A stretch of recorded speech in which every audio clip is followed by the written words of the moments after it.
This week on football, Haaland doesn't care for triple captains. Got a fantasy football league with all my friends, and we all captained you today apart from one guy, and we've all been laughing at him today. What's your message to him who left you out?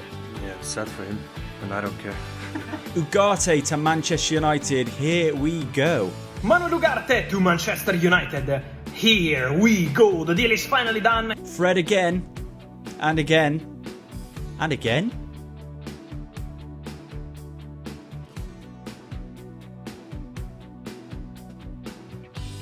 Endrick scores his first of many.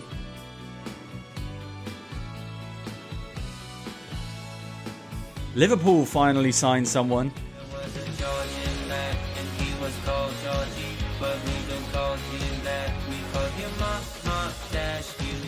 Lewis Dunk gets the most cartoon cramp I've ever seen while celebrating.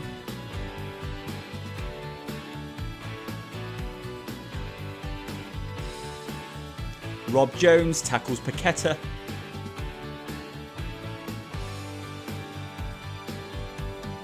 And the world pays its respects to Sven-Göran Eriksson.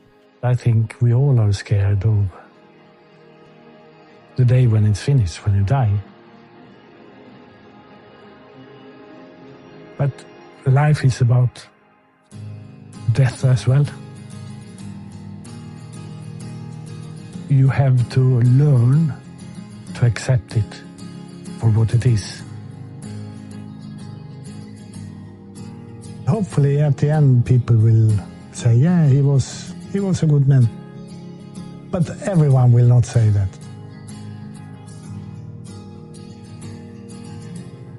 I hope you will remember me as a positive guy trying to do everything he could do.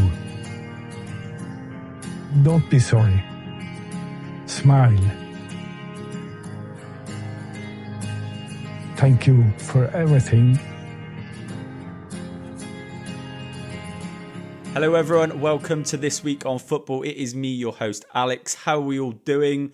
Hopefully well after another emotional weekend of Premier League football, Championship football, EFL football in general. Everton fans, you're probably the most emotional out of all of us, but Man United fans, you're probably not too far behind as well. Guys, if you are listening on Spotify, please, we appreciate it if you hit that little rate button, rate it 5 stars. Makes a big difference for us. If you're already here on YouTube, thank you for watching. Thanks for coming over. If you hit that like button, that'd be great. If you hit that subscribe button as well, that'd be really cool as well. I am on TikTok, by the way. I know I've mentioned this before. I had to restart my account. It's cool if you go over there and follow me because, you know, restarting from scratch was quite tough. Have got quite a few of us over there now. It's Alex Goalposts if you want to go and follow me, and you'll find all of our weekly nonsense on there, but most of the best bits as well. Right, coming up on this week's show, we are going to be doing our Day 1 fantasy teams. One day or day one.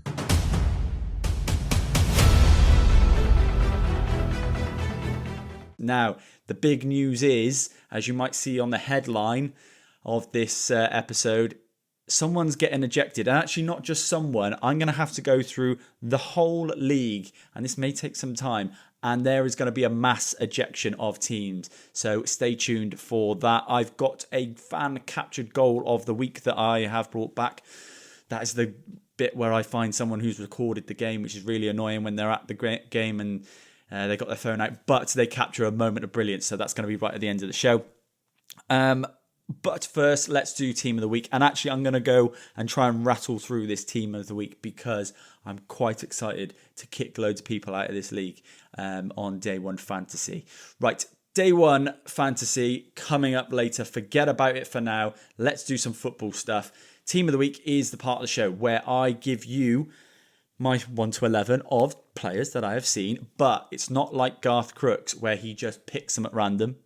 It's actual players that I've seen for 90 minutes, either been to the game live or watched the full 90 on TV. So no guessing, purely just the eye test. So starting off in goal, I've got David Raya. I thought a couple of top saves in that game, particularly the one against Ollie Watkins was magnificent. His reactions were fantastic.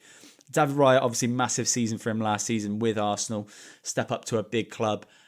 Really kind of filled the shoes of an Arsenal goalkeeper, and I think he actually looks better now than he was last season. He's improving every single game. He looks like someone who I'd be comfortable being in goal for a title winning side, potentially, if they do this season. At right back, Matteo Darmian.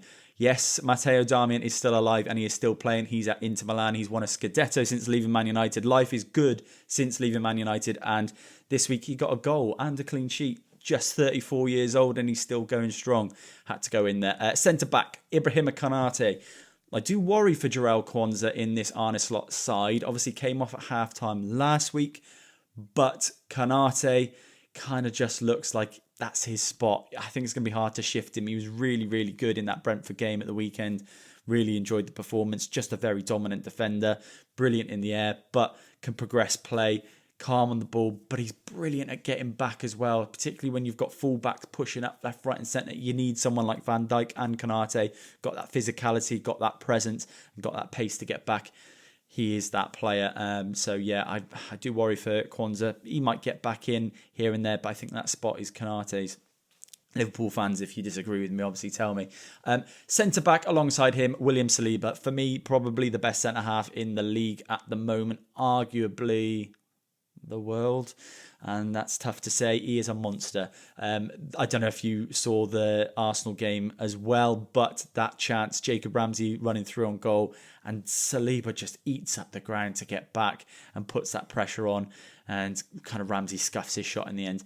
That's a goal, and he saved that. So he's magnificent, and he's kind of I would say the first choice if I'm building a team right now and I'm looking at physical attributes, technical attributes, height, just positional awareness. He kind of ticks every single box. Yeah, absolute monster centre half. Left back, Sergi Cardona, massive impacts at Villarreal. I'm really liking this Villarreal side. Watched him the other night. Amazing game. It was 4-3. He got himself a goal. He is a left back, but I think he's made a big impact since he's come to Villarreal. I've seen 2 games since he's been there. Obviously, big move last season to them. I think Villarreal will have a real strong push for the Champions League this season. I do fancy him. They've got goals in them, but he's a player of real quality. Yeah, enjoyed his all-round performance. Central midfield, Alexis McAllister. Liverpool, you are still looking for a number 6. Meanwhile, Gravenberch, McAllister and Szoboszlai are absolutely fine in that midfield. So obviously, barring any injuries, you've got Endo, who was brilliant last season. Even Harvey Elliott can drop in there as well. I don't know if it's that much of an issue that you haven't signed anyone in there. Alexis McAllister, for me, was the pick of those midfield 3. I just think he's an all-round classy player, moves the ball really well. Just some players have that knack, how long to spend on the ball, when to give it, when to pop it off, when to turn and face, and he just seems to know his shit, and I love it. And I hate it because he's a Liverpool player, but I love it because he's a fantastic player and actually massively proved me wrong because I wasn't sure he could make that step up, and I think he really has. Particularly last season, he was brilliant, and obviously this season he started really well as well. Central midfield, right, this is a bit Garth Crooks of me, and you'll have to bear with me for this, but central midfield, Antoine Griezmann got the goal for Atletico Madrid this weekend. It is one of those where I've put him in a position to fit him in, but also he kind of does play in a central midfield position. He plays forward, but also gets back really well. Really comfortable on the ball. He plays like a midfield player, but finishes like a striker. He's kind of got everything, Antoine Griezmann. I love this guy. Got the goal, and I actually think this Atletico Madrid side may just win the league. That is where I'm going with it. I think he'll be the crucial part. They've just signed Conor Gallagher.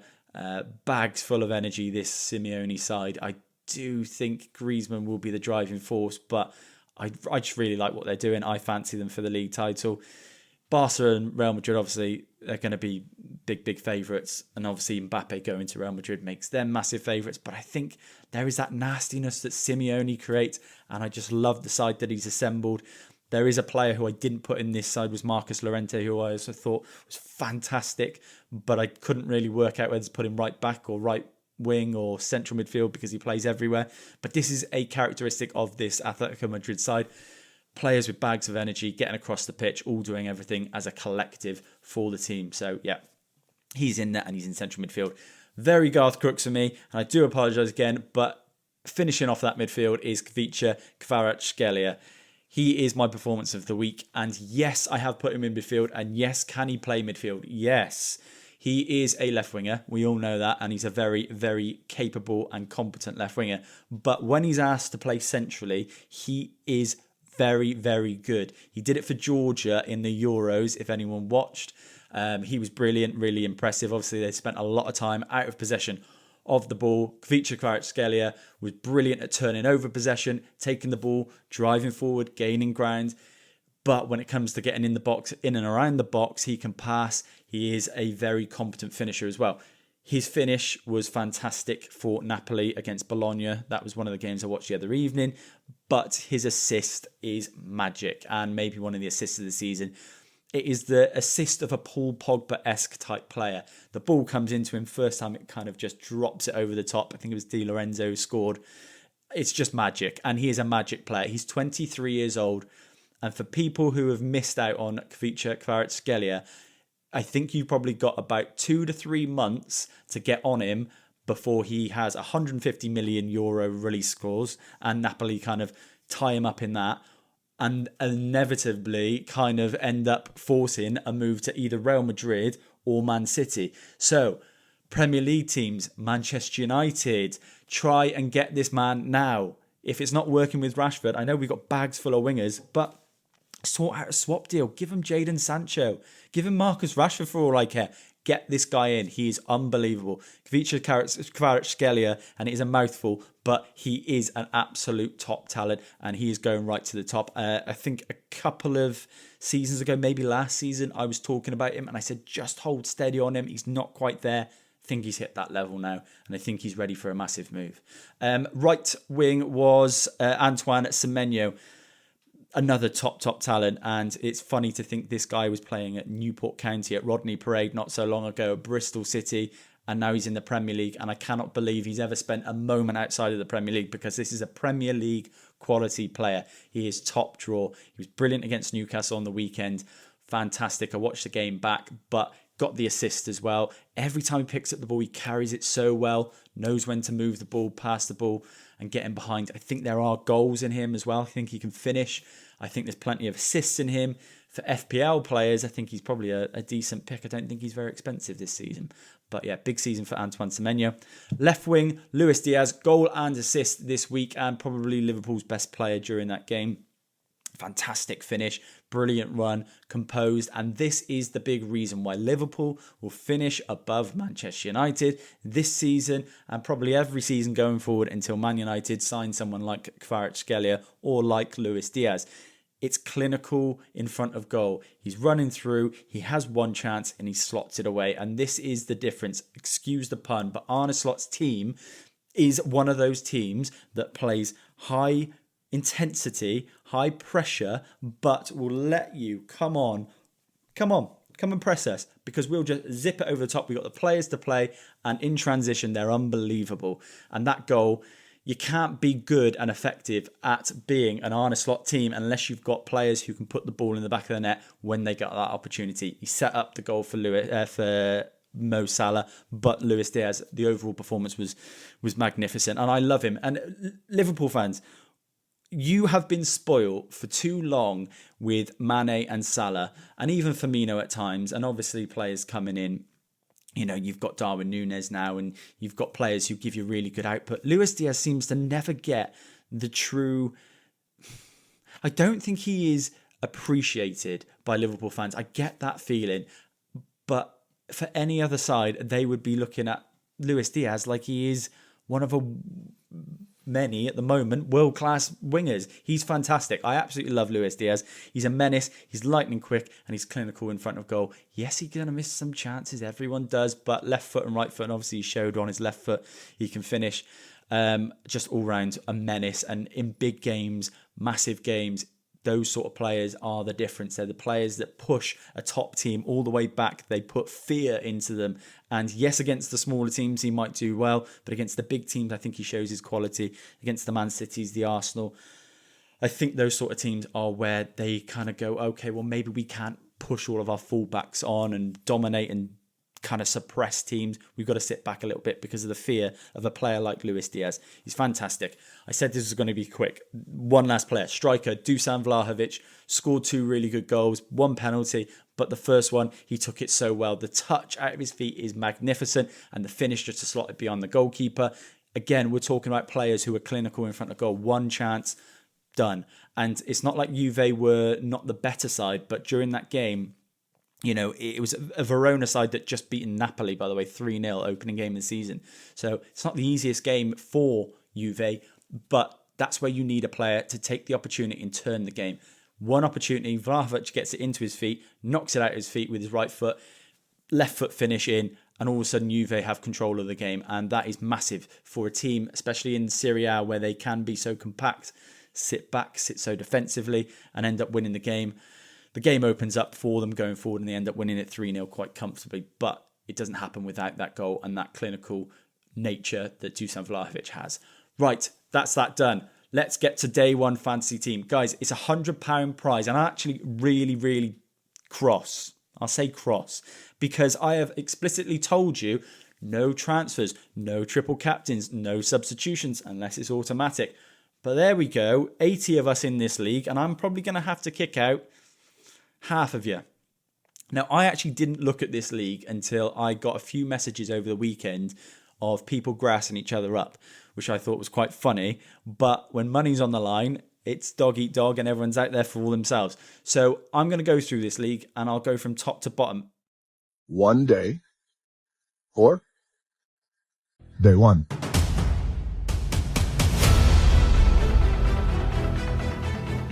Firstly, I was quite shocked by this. So this was one of the messages that I got this week. And it was to say that our co-host, one of the hosts of Goalpost TV, had made a triple captain on his day one team.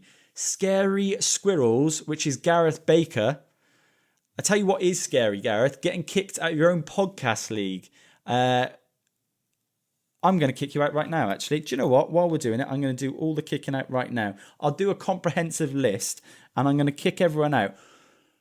By the time you're listening to this, there'll be a new top of the league. There'll probably be half of the teams left. So if you are listening to this and you haven't made a transfer yet or a triple captain or any rule breaking, then you have got a significantly better chance of winning this league. Gareth Baker, you're gone. See you later. Go bake yourself a triple captain cake. Right, let's move down one. Bowen 747, you're second. Fletcher Hook is his name. Well, guess what, Fletcher? You're getting hooked. It's you, gone. Boom. See you later. Hope that Barco to Harwood Bellis transfer was worth it. Abu Neza FC. Ian... I'm not even going to pronounce your name. Not going to waste my energy. You're gone. No changing captains on my watch, guys. What did I say? Do not change your captain. Pumba FC. Let's move down. Dan Palmer. Well, you could be Cole Palmer for all I care. I'm not having any triple captains. See you later. You're gone. Write that one down. That's 1, 2, 3. Who's next? Hoktua Biasu by Strauss Ventnor. Strauss Ventnor, you sound like an Estonian weatherman. Triple captain. Right, okay. You're gone. See you later, Mr. Weatherman. Hope you enjoy the cold. Triple captain. No, stop doing it. Disky Ball. Keegan Barham. Disky Ball sounds like a made-up game for Polish DJs. You've changed your captain. Guys, I can't do this. Right, we're down to day one, Big Yeti Joe. Now, I have faith in Joe because I know Joe has been very strict and he's one of the ones who was grassing people up. He's not made any changes. You are now top. Right, Joe Constance, Big Yeti Joe, you are top of the league. Congratulations. Right, let's skim through some more. I can't do this because we'll be here all day. Abracadabra, Farrokh Mahfoud. Farrokh Obama. One transfer. Unbelievable. Abracadabra, Alakazam, you are gone. Fucking Mr. Barack Obama. We got Seagull Files by Alex Nathan. That's 2 names, Alex Nathan. You can't have 2 first names. Let's check your team. That is Greedy. Yep, see, greed will get you nowhere. I see a substitution. Take your seagulls and Joker Smoker. Majid Omar. Right, okay. Mate, you were top of the league last week when I did my last podcast last week. And if I find a transfer, do you know what? I'm going to be really annoyed. You've brought in Vardy. Joker Smoker. You really are a joker. Majid, I'm furious. I've wasted my time saying your name. You are gone. Let's do one more. Arnie by Luke Runacres. You can run as many fields as you like, Luke, but if I spot a transfer, you are gone. Yeah, you're gone. I mean, how sad are you? Solanke to Muniz. You're gone, loser. Right, see you later. Bye. Which means day 1, Big Yeti Joe Constance, you are top of the Goalpost TV Day 1 League. Congratulations. It's a marathon, not a sprint, I have told you. And I'll tell you again, there's probably down to 40. I would say it's at least halved because I've just gone through here and like the top 6 or 7 have all done it, including one of the podcast hosts, which is just mental. I normally have a look at my team. Let's see if we've got time to do that. Let's have a look. My team is an absolute disaster, I will be honest with you. And as you know, I play against my friend Tom for a nice substantial bit of money. I got Van der Ven, who got a lovely assist this week. I have got Captain Haaland, which, you know, he is the difference maker if you haven't got him. But if you have got him, what a waste of time. Saka got an assist. My midfield, Garnacho. Do you know what? I don't think I've ever had a more unlucky team. I've had Rico Lewis, who scored 1 goal that got disallowed in the first week and then missed an open goal and hit the bar in the second week. I had Bruno Fernandes, how he hasn't got an assist from that Garnacho opportunity. I have no idea. Garnacho puts the ball in the net. Somehow Xerxes slid into an offside position and it's hit him and gone in. That should have been an assist. I don't know how I haven't got a return from him. Rashford, I don't even know where to start, but the assist should have been there for Garnacho last week, but he missed an open goal. Garnacho himself has scored, but kind of missed, and it's actually kind of his fault that he didn't get the goal this weekend against Brighton, and then missed an absolute, well, it was just an open goal against Fulham at the opening weekend. Wow. Brain freeze. And Erdegaard missed another open goal. Isak's not getting me anything. This is probably the worst I've ever done in fantasy football history. So if I'm still hanging on, if I'm top 5, I think I'd probably take it at this point. Like I said, normally play against my friend Tom. His team looks very strong. You know, there's a substantial bit of money on there, so there's a lot at stake. His team went and got 74 points this week. And do you know what makes me sick? Again, it's a Salah-Haaland combination. I'm going to be bitching about this probably for the whole season. What annoys me about Tom is, now I'm telling you this 100%. I have got enough experience with this guy. If you see anyone in his team, and I'm telling you, go and see his day 1 team and work out when they're playing and put that player who he's got in his team on to score any week. Put a tenner on it. You'll be profitable by the end of the season because it's unbelievable. He's got Wout Fass in there. And Wout Fass, what annoys me about that is he's like third, I think it was his 3rd substitute.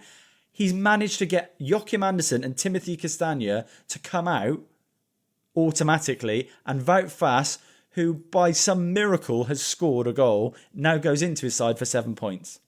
And do you know what? He's got Ollie Watkins, who hasn't got a return yet. But I'm telling you now, watch this next couple of weeks. If I was a betting man, I'd be putting thousands on Ollie Watkins to score every week, probably until Christmas. Right, let's move on from that. There's a couple of teams I do like the look of, by the way. There's Liam Edgar. I think we talked about that early. He's pushing Big Yeti Joe, all the way. I think they're joint on 153. Adam Cox, by the way, is on 153. Let me check his team. Oh, and Vince, another host, is on 152. Very, very close. This is very close. Adam Cox, tar very much. 91 triple captain. You're right. So, interesting.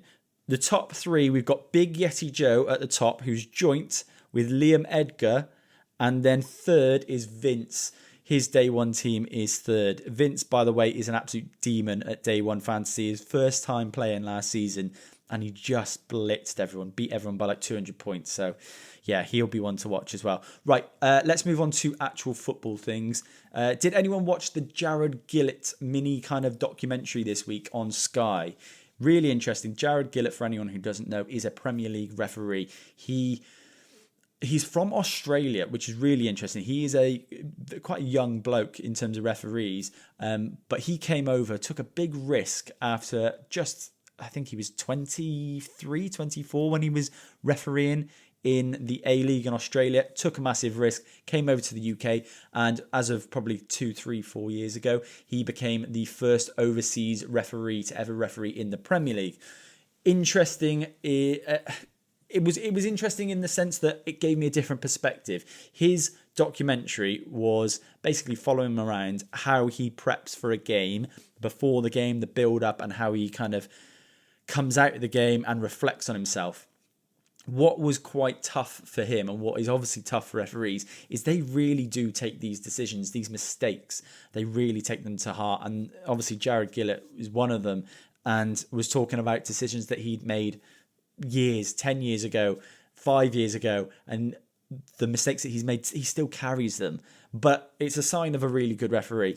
He was wearing an eye cam, and if anyone hasn't seen this already, it was during the Palace versus Man United game, which is particularly tough to rewatch for myself, as we got beat 4-0 at Selhurst Park. But he captured some amazing angles, one of the Elise goal, but what was really kind of impressive was the pace and the obstructions to seeing certain events. You know, there's 22 players on a pitch, and usually you've got about 15 or 20 of them in front of you, and sometimes obscuring your view of the ball. He pretty much made every decision correctly without that much help from VAR during that game. And it did give me a completely different insight to referees. You know, it's very easy to hate a referee. It's very easy to dehumanize a referee and see them as the enemy. But obviously these guys are people, they're trying their best. And maybe it gives me a little bit of a pause for thought before I start shouting expletives, swear words at the TV when Man United are playing or in the stadium. Bradley Barcola, he's someone I did want to bring up this week. It is a big season. I want to bring him up early in the season. When a big player leaves a club, like Kylian Mbappe has left PSG, there is a massive hole, and usually a player steps up and fills that hole. I don't think anyone would have thought it would be 21-year-old Bradley Barcola, but there is a reason why PSG took that massive risk and brought him to the club. He is a phenomenal talent, and he has got bags of potential. He was in the Euro squad for France this summer, didn't get much game time, and obviously it was his first kind of real season at PSG last season, where he was trying to make a name for himself, force himself into the team, and Mbappe started playing centrally, and that left-hand side freed up for him. Now it's kind of all on him, and it is a big amount of pressure, but I think he'll step up. And what I do think is you'll take a performance, and like a performance I saw a couple of games towards the end of the season, last season for PSG, and really grow on it and build on it. And that responsibility, if you can take that and then grow on it and build on it this season, I think that's where he's going to become a household name. I think we're all going to be talking about Bradley Barcola by the end of the season. Certainly, obviously, PSG think very highly of him. Came through at Lyon, breakthrough season at Lyon, then came to the PSG side and kind of struggled last season. But then towards the end of the season, I started to see signs. And this season already, 3 goals in just 2 games. So he's opening 2 games. He's managed to get 3 goals, and there'll be plenty more, I think, on the horizon for Bradley Barcola. Very big season for him, but I think he's got what it takes. Really skillful, really tricky, bags of pace, but can finish. And I think he's learnt off the best in his first season. Just catching that season where Mbappe's going, I think is important for a player like him. French national, and yeah, France have got another massive player, massive talent for the future. Right, talking of massive talent for the future, me predicting your weekend trebles. Well, I was talented, and then obviously swings and roundabouts. This week I have failed you. I last week predicted that Huddersfield would beat Shrewsbury. I got that correct. I predicted that Burnley would beat Sunderland or draw with Sunderland. As long as they didn't get beat. Well, Sunderland look like they're on the ascendancy, and Burnley all of a sudden, since I made that prediction, have sold all of their players. So you'll have to excuse me on that. When they lost 1-0, it happens. Manchester United obviously got beat, and that was my last one. They just had to not get beat by Brighton, and 96th minute, João Pedro pops up and scores. Really annoying for multiple reasons, but stick with me because we're still in profit. The first week was a £23.23 profit. This week we lost £10. We're still £13 up. This week I've gone for Man City to beat West Ham. Should be straightforward. Stockport double chance against Mansfield. They just can't get beat by Mansfield. And Newport double chance against Morecambe, and also can't get beat by Morecambe. As long as that happens, £10 on gets you £33 back. I do fancy us for a profit this season. We started really poorly last season and still turned a profit by the end of the season if you'd have followed all of my selections. If you do it again, I do fancy us for a nice, healthy profit this season. Guys, stick with me. Stick with us for the rest of the season. I am back next Wednesday and every Wednesday for the rest of the season. Thank you for listening.